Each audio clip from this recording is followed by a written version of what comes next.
Israeli forces killed 2 Palestinian teens as Gaza bombing continues. White House caught off guard by Huckabee's meeting with convicted spy. Indian Tejas fighter jet crashes at Dubai Air Show. Pilot killed. ECOWAS sounds alarm. Terrorism surge now an existential threat to West Africa. Good afternoon. Welcome to The World in 30 Minutes on Politics and Business Television. I'm Fatima Abubakar Oibo. Many thanks for joining us. Details of this news series and more content to come after the short break. Stay with us.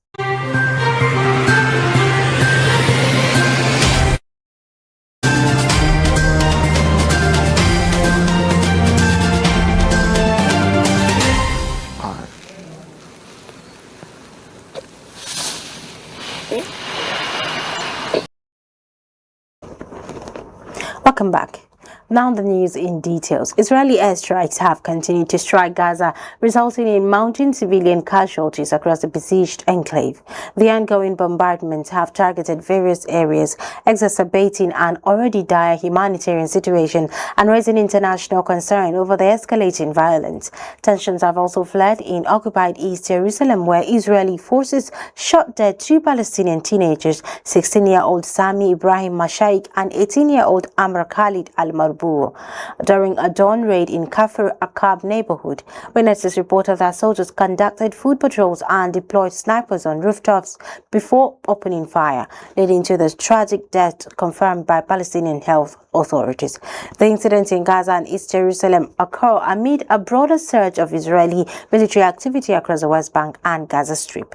Human rights groups have warned that these actions risk further escalating the conflict, while the international community has called for restraint and the protection of civilians caught in the crossfire. Meanwhile, Israel's civil administration has announced plans to expropriate some 1,800 dunams, about 450 acres of land around the archaeological site of Sebastia in the occupied West Bank, according to a government document obtained by media outlets. The site, which dates back to Roman times and is believed to include the ancient capital of Samaria, lies partially in Area C under full Israeli control. Critics say the move amounts to one of the largest expropriations of historically important land in the West Bank and will encroach on private Palestinian-owned olive groves in Sebastia and neighboring Bekaa. Palestinians have been given just 14 days to file objections to order. Israel argues that the move is about heritage preservation and tourism development, pointing to a 2023 plan that allocated more than 30 million shekels to transform Sebastia into a major tourist attraction. But human rights group warned the initiative could displace locals, restrict Palestinian-led tourism, and amount to an appropriation of Palestinian cultural heritage. In a startling revelation, the White House has acknowledged it was unaware of a July meeting between U.S. Ambassador to Israel Mike Huckabee and Jonathan Pollard, a former U.S. Navy analyst who convicted of spying for Israel. According to a White House spokesperson, the encounter at the U.S. Embassy in Jerusalem was not part of Huckabee's official schedule, and the administration says it had no advanced knowledge of the private engagement.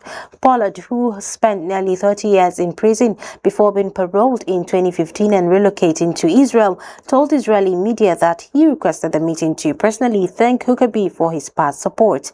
The news has reportedly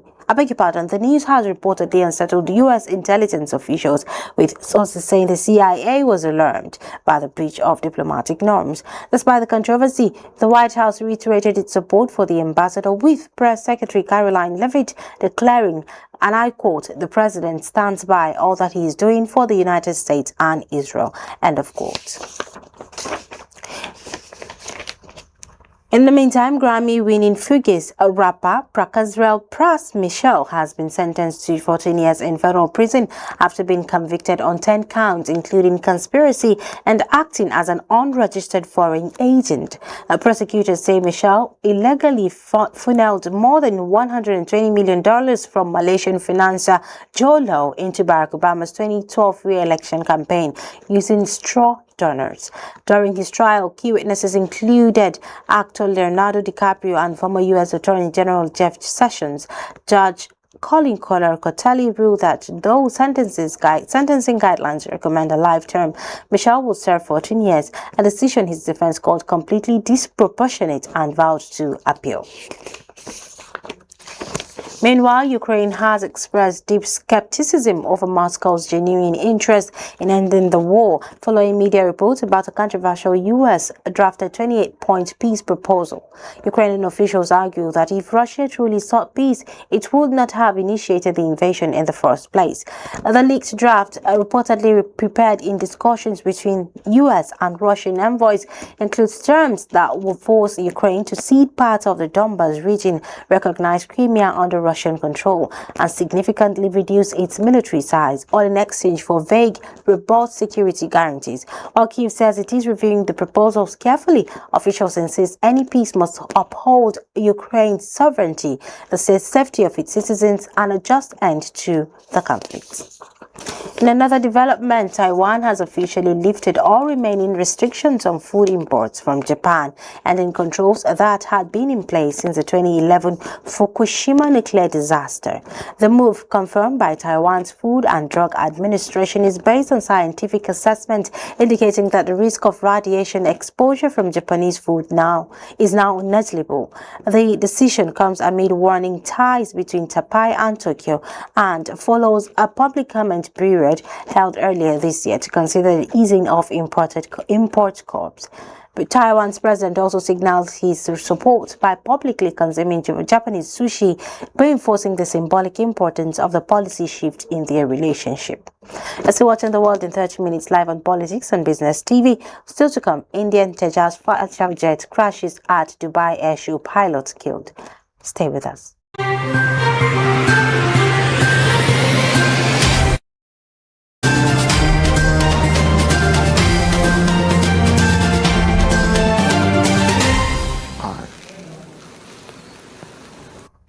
Welcome back.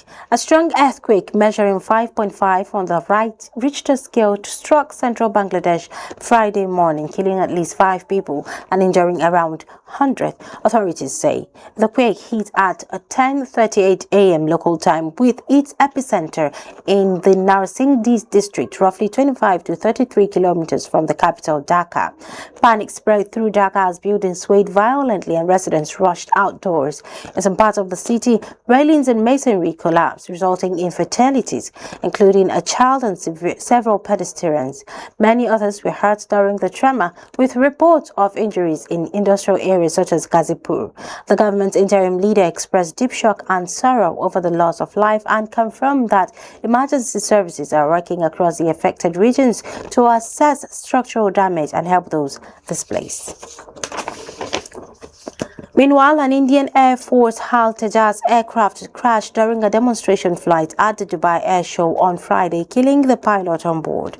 The incident took place at around 2:10 p.m. local time, as the jet was performing low-altitude aerobatics for a crowd of spectators. Eyewitnesses reported that the aircraft climbed steeply before suddenly losing control and plunging to the ground, erupting into a ball of fire and sending thick black smoke into the sky. Emergency crews rushed to the scene and firefighting teams quickly doused the blaze, but there was no indication that the pilot was able to eject. In a statement, the Indian Air Force expressed deep sorrow, saying it stands firmly with the bereaved family and has convened a court of inquiry to investigate the cause of the accident. Meanwhile, a powerful explosion rocked a glue-making factory in Faisalabad, eastern Pakistan, early Friday morning, killing at least 16 people and injuring 7 others, officials report. The blast flattened the factory's structure and also caused widespread damage to nearby homes, with fires breaking out in at least 3 residential buildings. Preliminary investigations suggest the explosion was triggered by a gas leak in the facility's chemical warehouse. Authorities have arrested the factory manager while the owner remains at large, according to local reports. Emergency teams walked through the rubble to rescue trapped residents and workers, and several of the injured are being treated at nearby hospital. And bandits Back in Africa, armed men stormed St. Mary's Catholic School in the Papiri community of Aguara local government area, Niger State, in the early hours of Friday, abducting an undetermined number of students, staff, and a security guard. The Catholic Diocese of Kontagora confirmed the attack and said it happened between 1 a.m. and 3 a.m., during which a guard was seriously wounded before being taken away with other victims. In response, police tactical units, military forces, and other security agencies have been deployed to scour forests around the area in a rescue effort.